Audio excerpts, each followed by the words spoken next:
经过2个月休大，学校伫8月30号就要开学。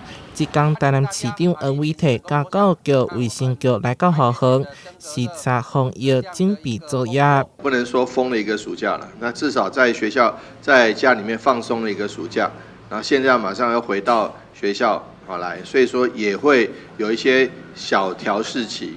因此呢，很多工作都在做，所以说如果在开学前把一些环境整备的工作先做好，就不用在开学的时候，现在很多事情都一起同一个时间涌上来。学生趁着这段时间回来学校帮忙摒扫，全台南市的学校动起来。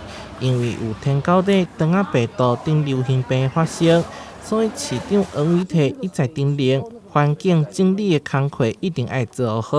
刚刚去看，其实他们都非常仔细不管是洗脸台，不管是厕所，不管是这个水沟或者是地面都有在清扫，非常谢谢他们。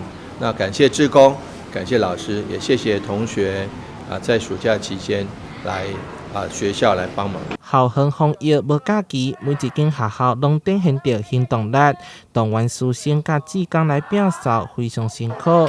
市府除了持续宣导，嘛补助经费予学校，用清气的校园迎接学生回来上课。